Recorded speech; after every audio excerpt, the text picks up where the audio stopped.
क्या एक flying kiss आपको जेल पहुंचा सकती है? अगर आपको लगता है कि सिर्फ एक इशारा कोई बड़ा अपराध नहीं होता, तो मुंबई की स्पेशल कोर्ट का ये फैसला आपको चौंका सकता है। 9 साल पुराने एक मामले में अदालत ने एक युवक को फ्लाइंग किस और नाबालिग लड़की से छेड़छाड़ के आरोप में 3 साल की सजा सुना दी है। ये मामला 31 जनवरी 2017 का है।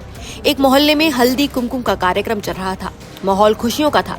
तभी 19 साल के एक युवक ने 16 साल की पड़ोस की लड़की की तरफ हाथ से फ्लाइंग किस का इशारा किया। पास में खड़ी एक महिला ने ये देखा और लड़की की मां को बताया।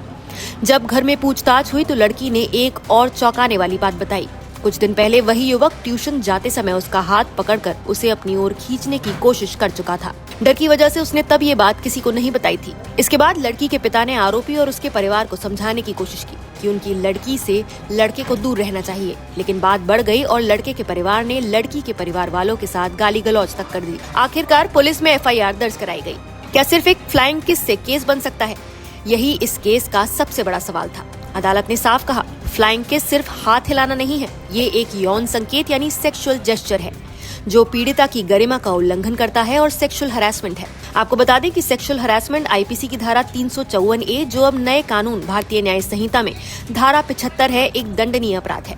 इस धारा के तहत अगर कोई व्यक्ति ऐसा इशारा करता है जिससे महिला असहज हो, तो ये अपराध है, भले ही शारीरिक संपर्क ना हुआ हो। इस प्रावधान में शारीरिक संपर्क या फिर यौन मांग के मामलों में 3 साल तक की जेल और जुर्माना, और अश्लील इशारे या टिप्पणी के मामलों में 1 साल तक की जेल और जुर्माना हो सकता है।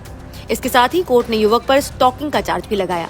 IPC की धारा 354D, जो अब भारतीय न्याय संहिता में धारा 78 है, इसे अपराध बनाती है। अगर कोई व्यक्ति बार बार किसी महिला का पीछा करे, उसकी इच्छा के खिलाफ संपर्क करने की कोशिश करे, ऑनलाइन या ऑफलाइन लगातार परेशान करे, तो ये स्टॉकिंग माना जाता है। ऐसे मामलों में पहली बार अपराध करने पर 3 साल तक की जेल और जुर्माना, और दोबारा अपराध करने पर 5 साल तक की जेल और जुर्माना लग सकता है। अगर पीड़िता 18 साल से कम उम्र की है तो कानून और सख्त नजर से देखता है। नाबालिग की सहमति कई मामलों में कानूनी रूप से मान्य नहीं मानी जाती। इस केस में लड़की 16 साल की थी, इसलिए अदालत ने इसे सिर्फ मोहल्ले का मजाक नहीं माना, बल्कि एक नाबालिग की गरिमा पर हमला माना। आरोपी के वकील ने कहा कि आरोपी तो सिर्फ डांस करते समय सामान्य इशारा कर रहा था, लेकिन अदालत ने कहा कि फ्लाइंग किस एक यौन संकेत है। अगर वो नाबालिग लड़की की ओर किया गया और उससे वो असहज हुई, तो ये अपराध है। आरोपी के वकील ने ये भी दावा किया कि दोनों परिवारों में पुरानी दुश्मनी के कारण ये झूठा केस लगाया गया है, लेकिन कोर्ट ने इसे पूरी तरह नकार दिया। कोर्ट ने कहा कि कोई भी परिवार अपनी बेटी की इज्जत दांव पे लगाकर झूठा केस नहीं करेगा जब तक कि मामला गंभीर न हो। तो ये फैसला एक सख्त संदेश देता है, मजाक कहकर यौन संकेत को छिपाया नहीं जा सकता।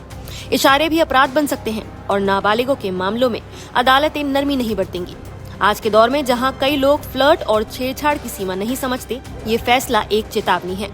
कानून के लिए आपकी नीयत नहीं बल्कि पीड़िता की असहजता मायने रखती है, और अगर वो असहज है तो एक फ्लाइंग किस भी आपको जेल की सलाखों के पीछे पहुंचा सकती है। फिलहाल आपकी इस फैसले पर क्या राय है, हमें कमेंट करके जरूर बताएं।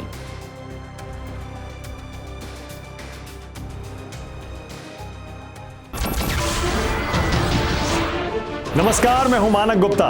अगर आपको हमारा ये वीडियो पसंद आया हो तो इसे लाइक और शेयर जरूर करें, और हाँ, हमें सब्सक्राइब और फॉलो करना ना भूलें ताकि आप देश और दुनिया की कोई खबर मिस ना करें। तो जुड़े रहिए हमारे साथ और देखते रहिए News 24।